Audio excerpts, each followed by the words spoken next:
Hi, my name is Martin.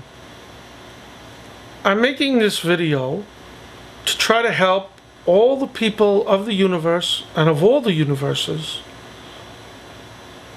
because I've been inspired by several miracles that have transpired in my life. And I'm very disenchanted with the turn that religion has taken. Religion is the biggest business in the world. Very sad, but very true. They're the biggest landowners. They have the biggest bank accounts. And this really has nothing to do with God. And it's very sad, but very true.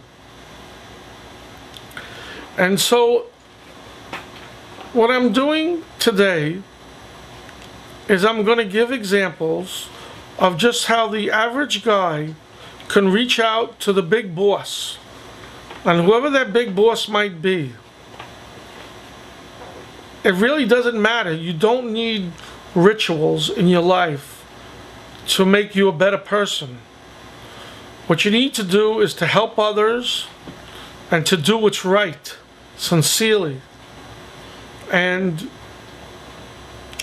that's why I've made this, because what people do is they follow the rituals to alleviate themselves from the guilt that they've done about right and wrong. So they'll do rituals. For example, in Judaism, they'll take a light bulb out of a refrigerator on the Sabbath. Or in the Muslim religion, they will actually not eat for like 30 days and suffer. But the truth of the matter is, or in Catholicism, they'll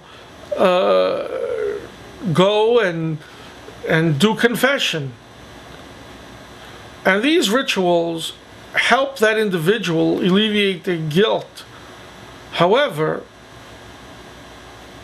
what it does is it prevents them from doing right and wrong, because on their unconscious or conscious they believe that by doing these rituals it kind of clears them.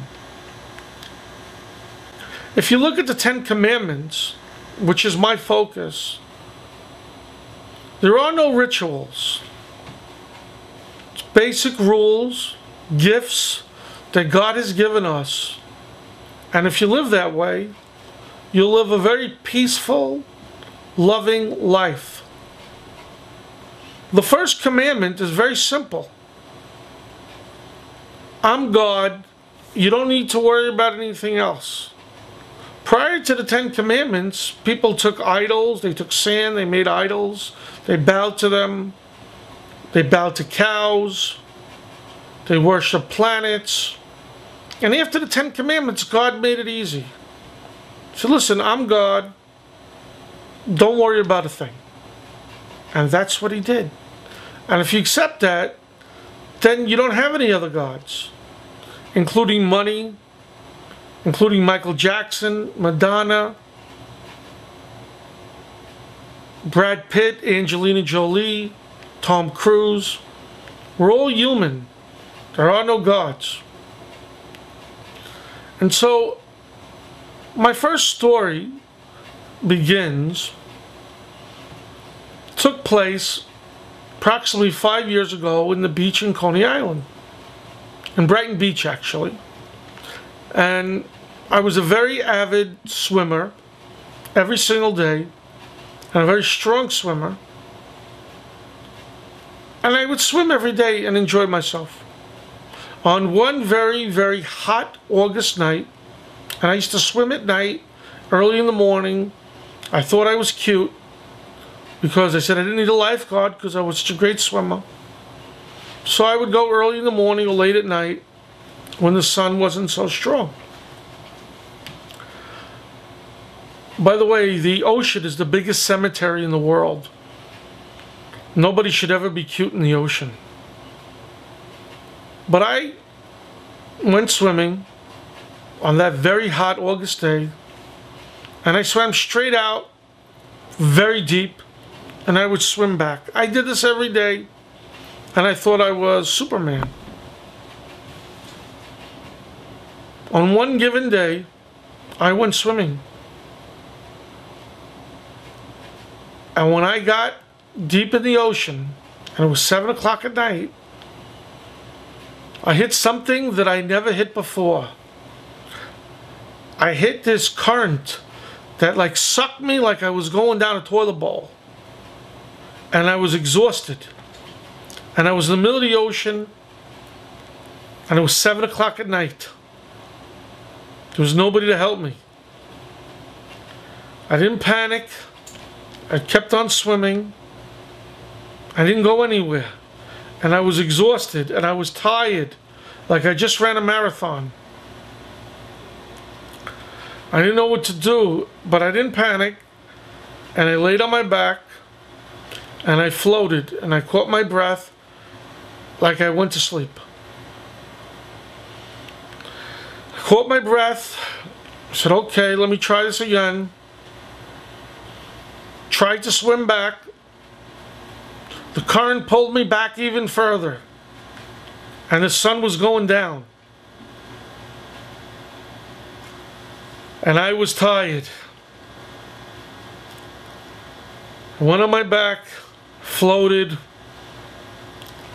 closed my eyes, and almost went to sleep. I tried to swim back again, and I got pulled back even further. I floated on my back. I talked to God. I didn't know what to do. I said, okay, I'll try it again. And then I see somebody else in the water. He wasn't as deep as I was, but he was like halfway there. And I said to myself, I can ask this guy to help me. Maybe he'll save my life. My life was at stake. But I said to myself, I better not do that. If I'm going to die, I'll die alone. I'm not taking anybody with me.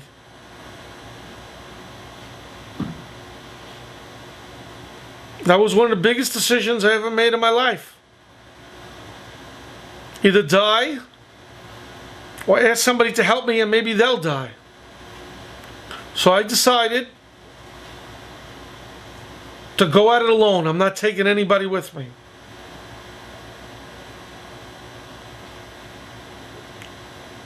I swam sideways a little bit, and then I swam under the water, and I moved forward. It was the happiest moment of my life. That's what it felt like, at least. I went on my back. I swam to shore on my back. I never swam deep ever again.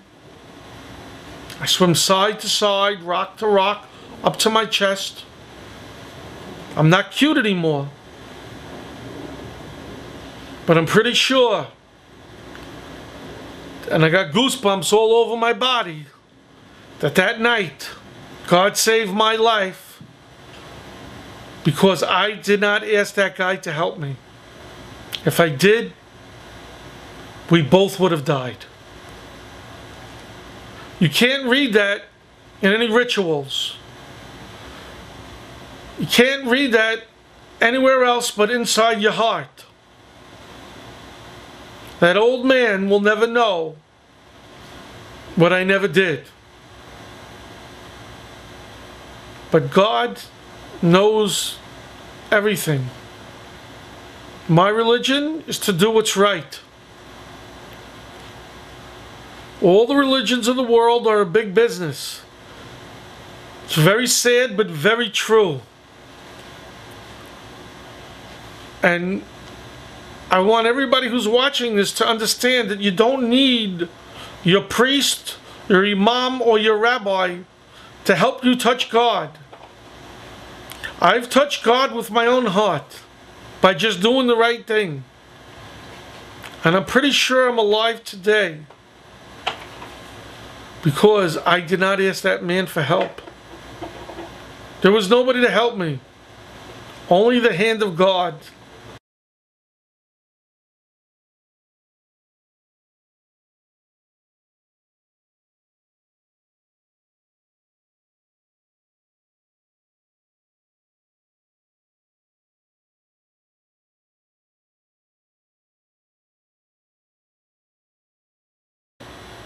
Just a month ago, I fell down a flight of stairs on 86th Street and Lexington Avenue, and all I got was a scratch on my knee. One of the greatest gifts I ever got from God. So would I rather have $100 million and be a paraplegic? Or would I rather just be an average guy with a scratch on my knee? Money won't bring you happiness, I assure you. It will make you comfortable, but it won't make you happy. Don't take the bait. Many people do many bad things for money so they can have it. But once they have it, it's meaningless. They just want more. In order to achieve true happiness, just do the right thing and you'll have peace in your heart. Most people who are trying to obtain wealth in devious ways end up with a life without peace. They don't sleep well, they live in guilt.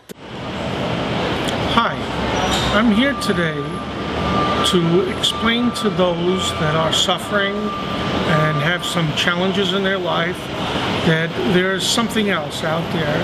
And I've had many experiences that I'd like to share with you, so you'll have the ability to reach out and not feel alone when you're going through different challenges in your life. And that's the purpose for this video.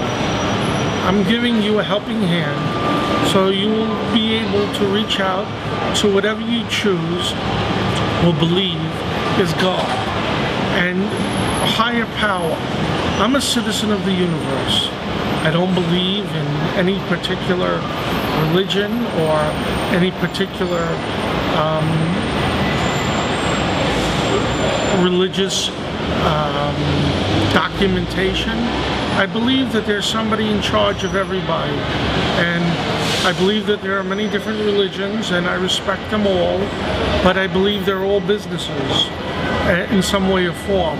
They're all run like corporations, and I'm a spiritual man, and I'm here to share with you some of the spiritual experiences that I had in my life that I have found very profound, and it would give you the ability to inspire you to reach out for yourself. And that's my reason for making this video. I'm just reaching out to the world, no matter where you are, no matter who you are.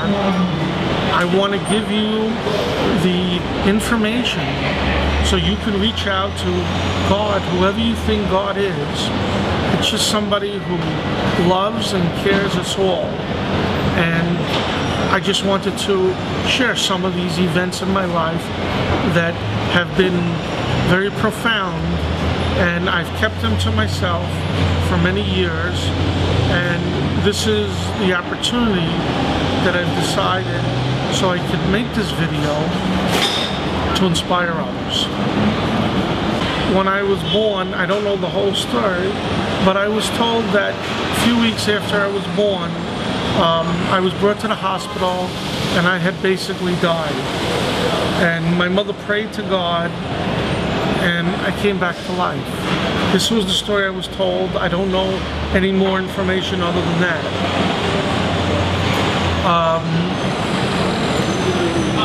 That's the beginning. The first story that I want to go over and with you that I think is very inspiring and could potentially be life-changing for some is that I had an uncle. His name is Marty Novitsky, and he was a professional referee, handball referee, the highest ranking handball referee in the country, and he is in the Hall of Fame. When he was in his late 80s, he was brought to the hospital, and he had no wife, he had no children, so he was basically all alone in the world, other than some relatives, but he didn't have a wife or children. So my father had passed away, So I went to the hospital to try to help him in any which way or form. I went to the hospital. He was on a respirator. My cousin was there as well, and he was living on a respirator. I asked for the pulmonologist who was on call to find out what's going on. He basically told me that he had died and that he was living on the machine. I was very saddened. My uncle, who has since passed away, whose name was Abraham, came to the hospital, and we decided to move him, even though that they said he was gone, to Columbia Presbyterian Hospital, where Dr. Sherman, who was the head of cardiology at Columbia Presbyterian Hospital, was kind enough to accept him as a transfer, even though he had said, in Cornell Hospital, the pulmonologist said that he was never going to wake up. I spoke to him about it, and he said he's never going to wake up, his life is over, I'm sorry. We then in turn went to Columbia Presbyterian. My Uncle Abraham took him in an ambulance while he was still on a respirator to Columbia Presbyterian, and 5 days later he woke up. He wasn't normal, but he didn't die. That is the point. That is the point. He didn't die. The doctor told us he died, and he didn't. It's very profound. So all of you out there that they tell you to pull the plug, don't think twice, don't think 3 times, but don't stop thinking, because he didn't die.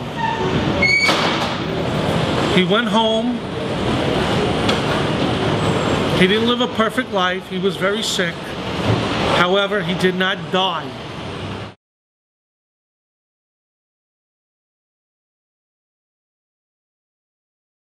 My next story is with the same uncle, Marty Novitsky. And as I said before, he was elderly and he had no wife and had no children.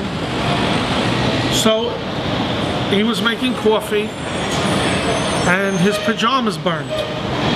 Got 3rd-degree burns. He was brought to Staten Island College Hospital, which is one of the best hospitals in the country for a burn unit. I went there, I stayed there all morning and all night. I even approached the doctor, and I told the doctor, I'll take the skin off my body to give it to him to save his life. And he was in bad shape. He survived. But the point to the story is that when I left the hospital that day, I'm not familiar with Staten Island, I'm from Brooklyn. And I went to the bus stop, and I waited for the bus. Problem is, there are no buses in Staten Island after midnight on Sundays. I didn't know that. So I sat at the bus stop, and it was cold, a bit of cold, I was tired. And I hadn't even been that close with my uncle throughout my life. Just because my father passed away, I was looking after him. It was the right thing to do. And I spoke to God. I said, God, why did you do this to me? Leave me in the cold, no bus, I'm freezing, I'm tired. It was bitter cold. I was miserable and tired and upset. Why do you leave me out here in the cold in the middle of winter after I just wanted to take the skin off my back and helped an uncle that I really was not that close with all my life with? I'm just doing what my father would have wanted me to do. Within 2 minutes, a car pulls up with a young lady with 2 children in the back seat. She rolls down the window. She says, "Excuse me, are you going to Brooklyn?" I couldn't believe it. I get in the car. She drives me home. And she told me a few minutes before she met me that she spoke to God. And she asked God, "God, please help me find someone that could show me how to get to Brooklyn." It's amazing. It's unbelievable but true. I'm just trying to show you that you reach out and you talk to God. He hears your voice. My mother was legally blind and paralyzed, and I cared for her for 10 years. I did the best I could, always. My mother had the most incredible doctor, who I'll thank with all my heart and soul, Dr. Steve Nozed, who is one of the most brilliant doctors to ever live. He kept my mother alive for 10 years. One night, my mother tells me, "Martin, I'm afraid I'm gonna die." My mother had been very, very, very sick for 10 years in and out of the hospitals. She had just come out of the hospital. I couldn't believe my mother was saying this to me. But in my heart, I knew my mother had been suffering. She was paralyzed, bedridden for 10 years, and I loved her with all my heart and soul. So I said to my mother, "Mom, it's okay, you can go. I'll always love you. And Daddy's waiting for you, and Grandma and Grandpa, all your brothers and sisters, everybody's waiting for you." And she didn't say anything, gave me a staring look. I went into her hospital bed. I hugged her. I left. The next morning, I got a phone call. She went to sleep and died. My mother said goodbye to me. God gave me the greatest gift that a man could get. Not diamonds, not emeralds. He let me say goodbye to my mother. He gave me the gift of all gifts. Who in this world knows they're going to die and says goodbye to their loved ones? That's the gift I'll treasure more than any gift in the history of the universe. I got to say goodbye.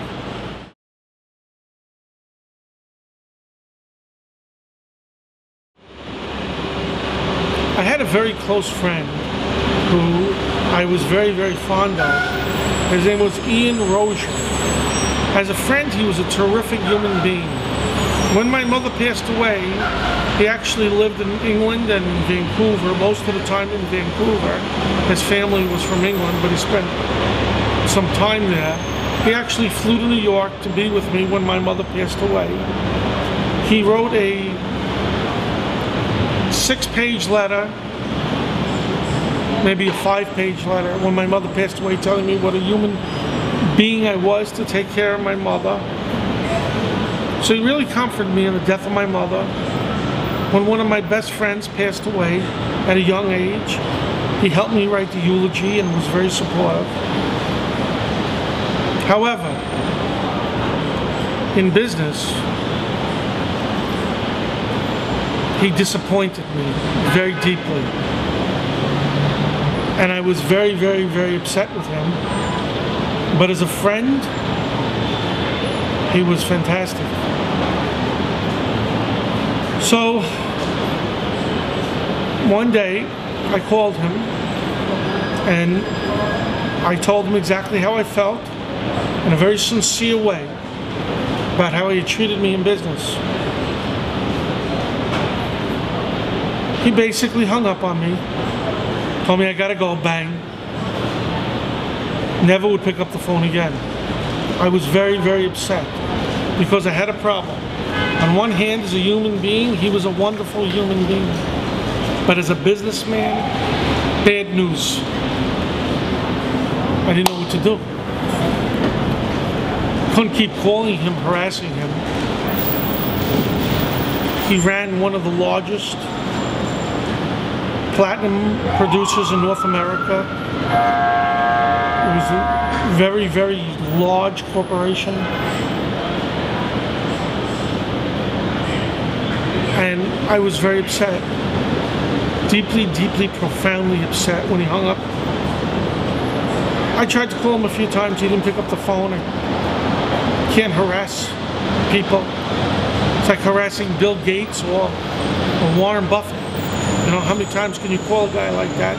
So as a person, I sincerely liked him. So I was deeply hurt. A few weeks later,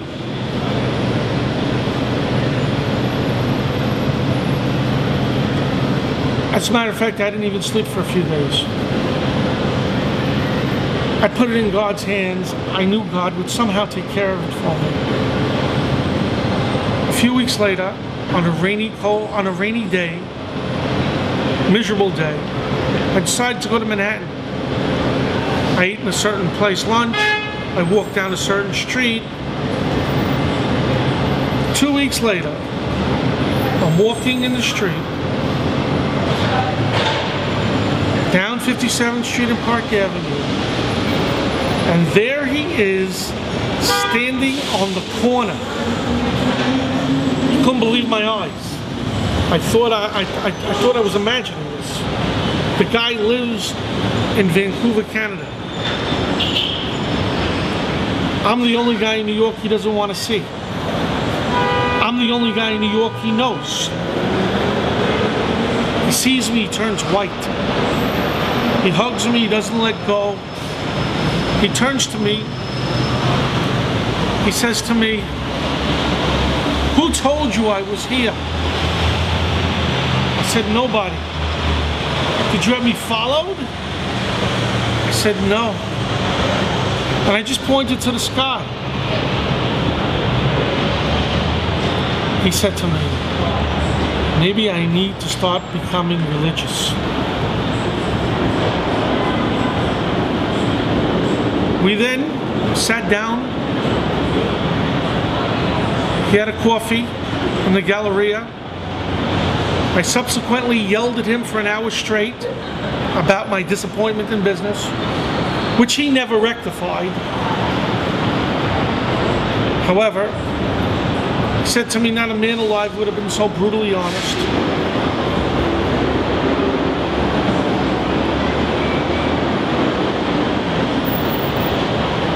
So what happened was, when he got home to Vancouver, I spoke to him, and he said to me, he told his girlfriend the story, how he couldn't believe that how I live in New York and he lives there, we have a fight. He's in New York for a couple of hours, and he sees me. His girlfriend told him that it was eerie. But to me, it was a miracle. What are the chances that I have a fight with a guy that lives in Canada, that's here for one day, and I run into him on a street corner in New York 2 weeks later? I'm the only guy he doesn't want to see. To him it was eerie, to me it was a miracle. The lesson for you guys out there is that if God wants something to happen, it will happen. You could run, but you can't hide. God is always with you. You don't need to go to psychics. You don't need to go to priests and rabbis and imams, to go straight to God. This is my Hanukkah story, and it's fascinating. Even though I don't really, I'm born and raised Jewish. However, I consider myself a citizen of the universe, so I do celebrate some of the Jewish holidays. However, it's not a big part of my life. I consider myself a man of all religions, man of all gods, because there's one God for all people. He doesn't favor one over another. There's no favorite group over this group. But the reason why I'm telling you is because I was giving you my Hanukkah story. And Hanukkah in the Jewish religion is the time of miracles. So this is a Hanukkah story that's real, that is truly heartwarming. I have a friend, his name is Dr. Aaron Cohen. He's a dentist, a very kind, loving man. He was having a birthday party for his 3-year-old son in Long Island. On a Sunday, and I really didn't want to go. It was very, very, very far. On Sundays, the trains are very slow. And I got to come from Brooklyn to Manhattan, from Manhattan to Long Island. But he was very, very, very persistent and kept calling me and calling me and calling me. So I agreed to go. And so I went, and they waited for me to cut the birthday cake. So I went to the birthday party where every single person at the party was a family member, a blood member of the family. And it was a beautiful birthday party with nice kids, and everybody was nicely dressed, and it was just a very nice thing. And I was very lucky to have a friend who cared so much about me to want me to go to this birthday party of his son. Well, I'm trying to avoid cake because I was on a diet. So his wife gave me a piece of cake which I really didn't want to take. But she insisted, and I didn't want to insult them, and I had his birthday cake. So I figured, okay, I have the birthday cake. Well, what am I going to do? So I took the birthday cake, put it in a bag, and we left the party. My friend drove me to Queens, so I didn't have to take the Long Island Railroad.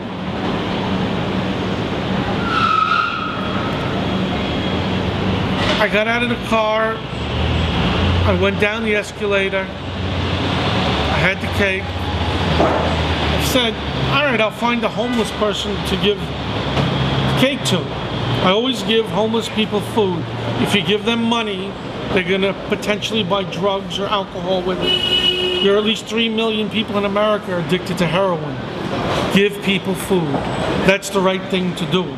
Although it feels good to give them money, if they're hungry, give them food. Giving them money buys them drugs and alcohol. My point of view. Takes a little extra work, but that's really help. If they turn down the food, then they really wanted drugs.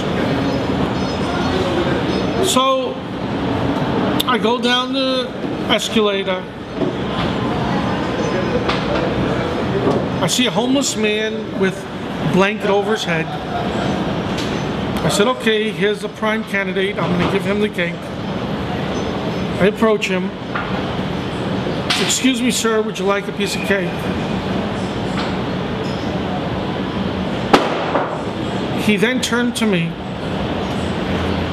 and said to me, no. Across from him was a little girl who said, I'll take the cake. Her mother said to her, you can't have the cake, you didn't eat it. I said, that's okay, I'm going to give you the cake, no problem. She took the cake. The mother turned to me, said to me, "Thank you so much. Today is her 3rd birthday, and this is her birthday cake." What are the chances? 2 kids. One is homeless. The other one is the son of a doctor. It's both their 3rd birthdays. And I gave her birthday cake on her 3rd birthday. Is it possible? Or did God have his hand on this situation? Did God want that homeless 3-year-old to get cake on her 3rd birthday? And what are the chances? 2 people couldn't be living 2 opposite lives. One the son of a doctor, one a homeless kid in the middle of winter on a train station in Queens. Unbelievable, but true. I subsequently spoke to the little girl, and I knew that this was a godly event. So I broke my principle, and I actually gave them $20, gave $10 each for each kid, because this woman didn't ask me for anything. And I knew that she was homeless, and I said, this will give the kids a little something. And there was 2 kids. She gave me her number. She wanted to know what time my friend's son was born.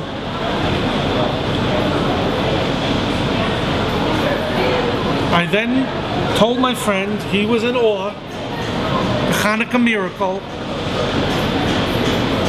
The times didn't match, but I called her the next day to tell her what time he was born. She then told me that she used $2 from that $20. She went on a job interview and she got a job. That's the power of God. She wasn't looking for it, but that's what happened. One of the most miraculous occurrences in my life happened in the very park where I am right now. I was laying in bed, saddened about my mother's death, and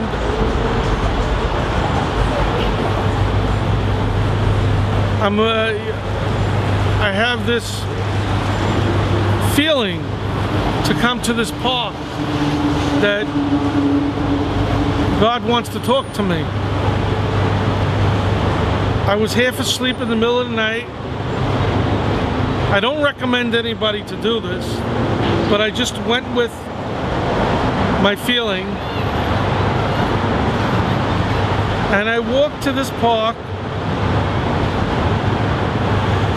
on 38th Street in the East River in the middle of the night. Something told me to come here. I walked through the tunnel. It's very scary. It's desolate, dark. I came into the park. I approached the water. I said, okay, God, I'm ready to talk,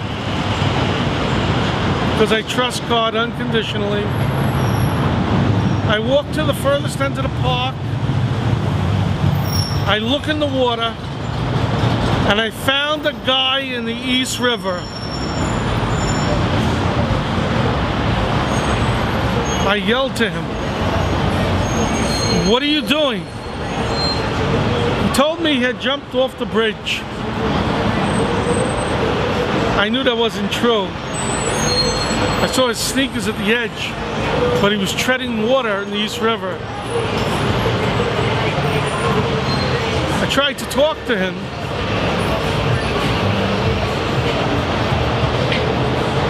but I couldn't. He then swam away.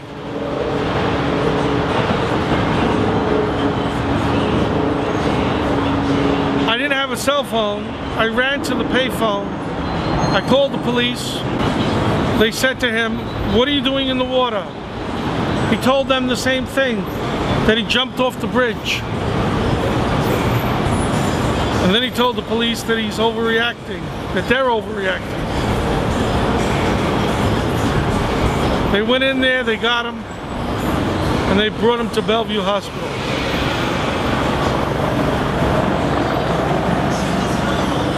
I don't know what he did afterwards. I know you can't swim in the East River very long.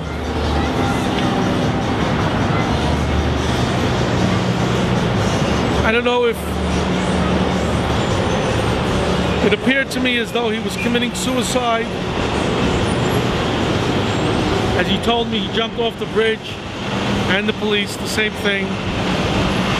Maybe he was just taking a swim. I'll never know.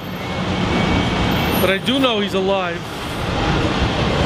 And it's amazing that I woke up in the middle of the night, came here, and found the guy in the East River. Most caregivers become very attached to the person they care to. So it's very frequent that the person that cares the most hurts the most. So when you go through bereavement issues, the one who helps the person the most hurts the most. However, the one who helps the most gets rewarded the most. So when my mom passed away, I was deeply, deeply hurt and saddened for a prolonged period of time. One day, I said to my mother, "Please send me a sign so I know you're okay." I left my house and I went on the train. I sat next to a woman. She was reading a book. I looked down on the book and it had my mother's name in big letters. This was the book. However, it's a different edition. So, and as you can see, it says the word Irene, which was my mother's name. So I got goosebumps. And then I said, I gotta know the name of the book so I could buy the book. And the book was called Invisible Cities. I thought I was hallucinating. I couldn't believe this. So I went to the bookstore and there was the book, Invisible Cities. And there's a chapter there called Irene with my mother's name. I was asking for a sign. I can't explain these things. I don't have any of the answers, just like most people don't. My goal in this video is to help you get closer to God. And when you need Him, so you could reach out to Him. I've given you several instances and several stories and examples where I believe divine intervention took place. There are very little instances in my life where these type of things happened. However, I'm sure they happen to everybody. And I'm not so special. We're all equal. I just happen to notice things that maybe other people don't. And my goal here is to help those that feel helpless and hopeless to know they could reach out and to ask and to pray and to touch the big boss, the guy in charge, the woman in charge. He has no color. He has no religion. He believes in justice. Nobody knows more than one another. We all know the same. Nobody ever came back to tell us. There's no such thing as all the answers. The only thing we sincerely know is Nobody ever came back to tell us what happened, or nobody here has ever met anybody that's been able to come back and tell us what has happened. So what we could do is do what's right, be kind, be nice, care about everybody. Don't just care about yourself. Don't hurt yourself by caring about somebody. But when you could care for somebody, care for them. Reach out. We're all connected. We're all one. And when you have a problem, talk to God. That doesn't mean you can't talk to your priest, your rabbi, your imam. That's okay. But God is the boss, and we're all human. And you sincerely don't know what motives or agendas religions have, because it's a big business. So your real ally is God. And I've reached out to God, and by the examples they've given, you've heard and you've seen that these things were impossible to happen, but they did. So I'm just out there to help you as a fellow citizen on earth. And I'm not belittling any religion. I don't want the rabbis and the priests and imams to be upset, or any religions to be upset. I respect everybody and everything. But the problem is religion has turned into the biggest business in the universe. And if a rabbi, priest, or imam is godly, and they want nothing from you, just to spread godliness, then we hit it right. But religions are spreading anger and hate, then it's not godly. Godliness is about spreading love and kindness and appreciation. So I hope this video helps all that have watched it. And enjoy your life. Be happy. Your life isn't hopeless. It's not helpless. It's made to enjoy. It's not that God made any mistakes. It's that man has made other men problems, not God. There's enough food on earth for everybody. People don't share. There's enough medicine on earth for everybody. People don't share. God has done his part, but there are bad and there is good. And nobody is all good, and nobody is all bad.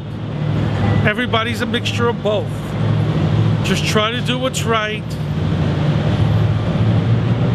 May God be with you. May God bless everybody. And please, God bless everybody. We don't give God orders. It's not God bless America. God, please bless everybody and everything in this universe.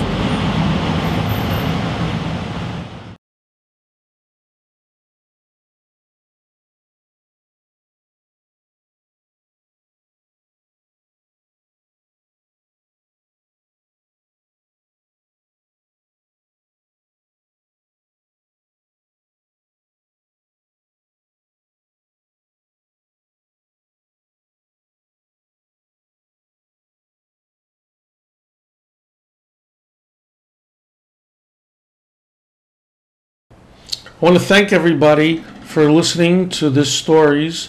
I sincerely appreciate it from my heart. As I said before, I am very disappointed in the turn that religion has taken, and I find it very disturbing how synagogues, churches, mosques, and other religions are actually spiritually extorting people for money, and they make people feel that they could buy their way into heaven or buy their way into having a good life by giving charities to certain churches and synagogues and mosques. And I am here to defend the name of God, and we are supposed to, based upon the first based upon the Ten Commandments, not to use God's name in vain. And many of these religious organizations are spiritually extorting people to get money, and then people feel they're going to get into heaven by giving them money or getting a great life or health or anything that they desire. And the churches and the synagogues and the mosques have gigantic bank accounts, and if they really sincerely cared and loved the people, they wouldn't have that. And the biggest landlords in the United States is the Catholic Church. They shouldn't own any real estate. All the monies that they have, God doesn't need them to have investments. God needs people to get wheelchairs. God needs people to get fed. He needs little children to get medicine. He needs you to love and to care about everybody on earth and not to be prejudiced whatsoever. These religions are fighting each other, they're competing for your money. The more people they have, the more money they have. And so I'm very sad about this whole situation, and I want to defend God. I love God with all my heart and soul. I fear no man alive. And I'm here to defend the God that I love with all my heart and all my soul. And it upsets me very deeply to see what all the religions of the world are doing. They're taking your money and you don't know where it goes. For every dollar you give, maybe 10 cents goes to this place, and 20 cents goes to this place, and 30 cents goes to this place. You have no idea where your money goes. All you know is you're giving it blindly. And God doesn't need your money. God needs you to love and to care about all human beings on earth. And we're all equal. And the religions of the world have made us hate each other. So if you ever find a priest, a rabbi, an imam that tells you to hate a specific group or you're better than another group, you will realize these are not men of God. And there are great religions of the world, and Judaism, Christianity, and Islam in its purest form are beautiful and pure, and they are godly. But what religion has turned to, how it has evolved, is an ugly thing. And if we don't stop it now, the world will come to an end. We're killing each other based upon the religions of the world. And unfortunately, the human race may come to an end unless we join together as a group and love and care about each other as the children of God. And again, I want to thank everybody for listening to these stories. I'm here to protect the name of God. It hurts me very deeply to see people use His name to collect money, to put in their pockets, and you don't know where that money goes. It's a very sad, sad situation. I'm sure some and many rabbis, priests, and imams are some of the best human beings alive. But let those guys come forward. Let them join together so we have peace on earth. And let's honor God. Let's not extort people spiritually and make them feel belittled if they don't give any money to the synagogue, church, or mosque. They're nobodies. Thank you. I love you all. God bless everybody, please. And God bless the universe. Thank you.